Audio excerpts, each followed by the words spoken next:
Sir doctor Ayub मेहर साहब मौजूद हैं, मईशत के हवाले से मामलात को समझते हैं और गहरी निगाह भी रखते हैं। डॉक्टर साहब सुबह खैर, कल एक और धमाका, और मैं यहाँ पे ये बताते हुए आप मुझे कंफर्म भी कर दीजिएगा ये धमाका आखिरी नहीं है, अभी तो इश्क इम्तिहा और भी हैं हुआ। आप कैसे देख रहे हैं डॉक्टर साहब ये जो सूरत हाल है? हमने आवाम की राय भी सुनाई अल सुबह। इमरान साहब आपने दो तीन चीजें खुद ही एक्सप्लेन कर दी है। पहली बात तो ये कि ये जो धमाका है बिल्कुल आखिरी नहीं है, इसलिए कि केयर टेकर में ज्यादा सख्त स्टेप लिए जाते हैं। ये हमेशा से प्रैक्टिस रही है जी। आप देखिए 1993 से शुरू करें, अगर मोइन कुरैशी साहब थे, उसके बाद बैराज खालिद साहब का एक दौर था निगरान हुकूमत का केयर टेकर का, गुलाम मुस्तफा जतोई साहब थे, और जितने भी केयर टेकर आए हैं, केयर टेकर में जो स्टेप लिए जाते हैं इकोनॉमी से रिलेटेड वो ज्यादा हार्ड होते हैं, वो ज्यादा हार्ड स्टेप होते हैं।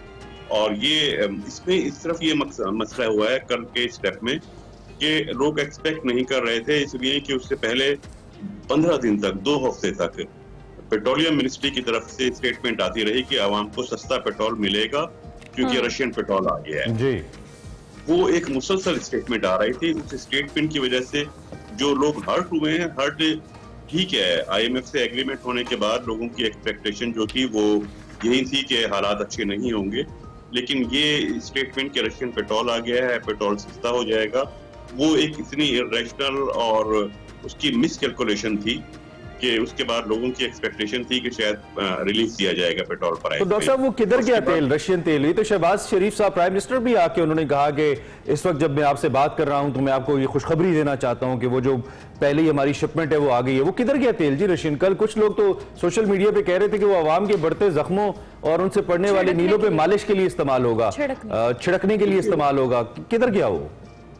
देखिए, बेसिकली उसकी अगर कैलकुलेशन की जाती तो शुरू में इस तरह की स्टेटमेंट नहीं आ सकती थी, इसलिए कि जो रशियन उसकी जो रिफाइनिंग कॉस्ट है वो गवर्नमेंट को पता है, मिनिस्ट्री को पता है कि उसकी रिफाइनिंग कॉस्ट तो ज्यादा होती है जी। रिफाइनिंग कॉस्ट, शिपमेंट कॉस्ट ज्यादा होती है, उसकी डिस्टेंस ज्यादा है उसका, वो उसमें ठीक है वो सस्ता पड़ता है, लेकिन उसको रिफाइन करने में और उसकी जो ट्रांसपोर्टेशन की कॉस्ट है वो ज्यादा होती है। दूसरा एक चीज ध्यान में रखना है, ये जो पेट्रोलियम प्राइसेस फिक्स होती हैं, ये इसको जो कैलकुलेट किया जाता है उसका जो फार्मूला है उसमें ये है कि कुछ पेट्रोल का तकरीबन 30% ऐसा है हमारे यहाँ जो लोकली प्रोड्यूस होता है।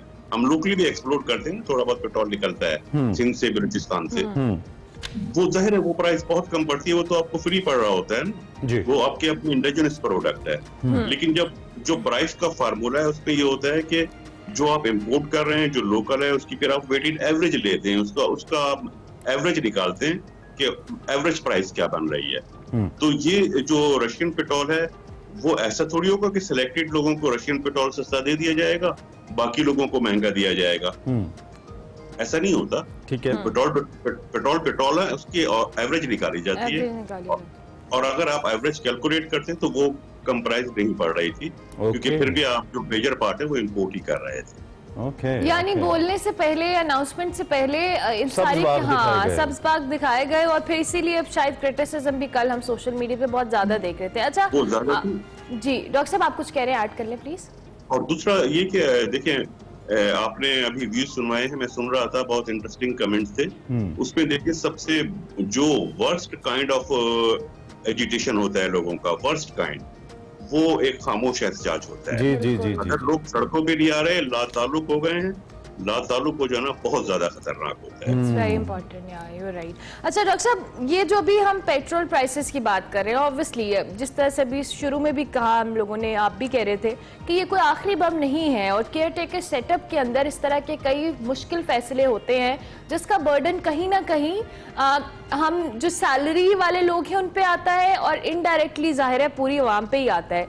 हाउ डू यू सी कि ये सारे जो फैसले लिए जा रहे हैं, अब कल इसाकदार साहब कह रहे थे कि जी डिफॉल्ट होने से बचाना है तो हमने ये मजीद महंगा करना है, कल को कोई और डिसीजन लिया जाएगा, फिर उसको उसी से रिलेट किया जाएगा, ये सिलसिला तो इस तरह से नहीं रुकेगा। तो इसका इम्पैक्ट जो आ रहा है, इन्फ्लेशन बहुत ज्यादा बढ़ी है, इसको कोई कंट्रोल करने के लिए कोई मैकेनिज्म, कोई स्ट्रैटेजी तो हुकूमत के पास होनी चाहिए, चाहे वो केयर टेकर सेटअप में भी आ रहे हैं।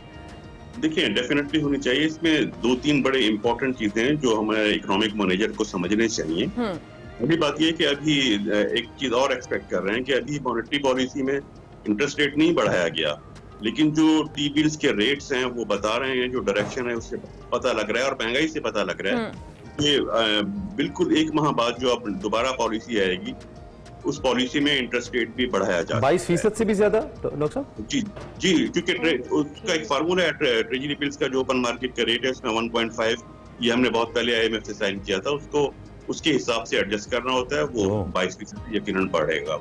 वो एक ट्रेंड्स बता रहे हैं, ट्रेंड से अंदाजा हो रहा है। तो इस तरह के स्टेप्स आएंगे। लेकिन अगर आप साथ ही देखें कि चीफ ऑफ आर्मी स्टाफ की कल की बहुत इनकरेजिंग स्टेटमेंट्स नजर आ रही थी, और एक वो जो इसाक डार साहब कभी कहा करते थे कि प्लान बी है, वो प्लान बी भी थोड़ा सा उन्होंने डिस्क्लोज करना शुरू किया, और वो अंदाजा था लोगों को।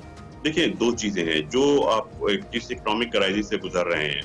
एक प्रोग्राम में इमरान साहब आप से बात हो रही थी कि जिस पर मैंने कहा था कि डिफॉल्ट मुल्क हरगिज नहीं करेगा, मैं बिल्कुल यकीन था डिफॉल्ट नहीं करेगा, लेकिन उसके साथ ही बात ये, मैंने इसकी तरफ इशारा किया था कि डिफॉल्ट नहीं करेगा लेकिन मिजरीज बढ़ जाएंगी, मास की परेशानियां लोगों के लिए बढ़ जाएंगी। अच्छा डॉक्टर साहब, कतई कलामी की माजरत, वो भी अरमला आपसे सवाल करी थी ना, तो मेरे जहन में यही चल रहा था कि डिफॉल्ट के बाद भी अवाम के साथ तो यही होता कि हैंग ऑन सिचुएशन होती, उसी तरीके से अवाम तरस रहे होते। अब डिफॉल्ट के बाद मतलब खुदा ना खास्ता कुछ 24 करोड़ को सजाए मौत तो नहीं हो जानी थी, यही वो मुश्किल थी जिससे हम डिफॉल्ट ना होने की दुआ करते थे। अगर डिफॉल्ट ना, यानी कि सियासी स्टेटमेंट के तौर पर डिफॉल्ट नहीं हुए और अवाम मुसलसल डिफॉल्ट से डिफॉल्ट तर होते जा रहे हैं, तो फिर बहुत से अवाम तो अब ये कह रहे हैं कि अगर यही डिफॉल्ट ना होना था तो हो भी जाते तो क्या था, हमने तो इसी तकलीफ से गुजरना था जिससे गुजर रहे हैं। बेसिकली इसमें ज्यादा जो इसका वर्स्ट एस्पेक्ट होता है वो ये कि डिफॉल्ट से बचने की जो कॉस्ट है वो lower and middle income class को पे करनी पड़ती है। डिफॉल्ट से बचने की कॉस्ट जो होती है, उसका बर्डन जो होता है वो इनके ऊपर ट्रांसफर हो गया है।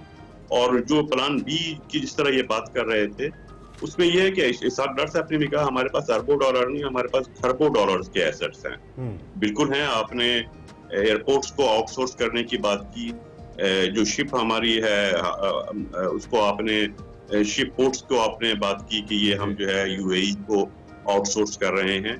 दूसरे एसेट्स है, मिनरल एसेट्स की कल चीफ साहब ने बात की कि हमारे पास मिनरल्स के स्टॉक जो है वो खरबों डॉलर के हैं, उसमें हम पार्टनर्स को देख रहे हैं।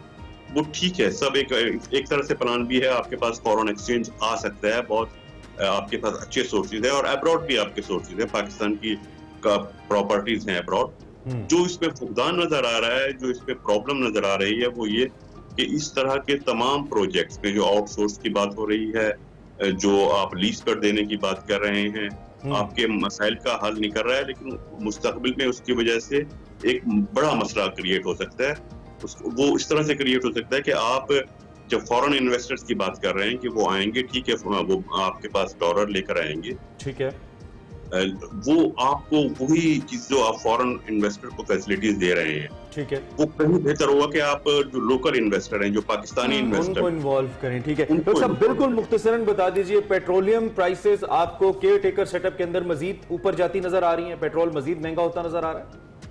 इसमें 2 चीजें अहम अपना रोल प्ले करेंगी, क्योंकि केयर टेकर गवर्नमेंट अब बस तकरीबन आने ही वाला है, हफ्ते 10 दिन की बात है।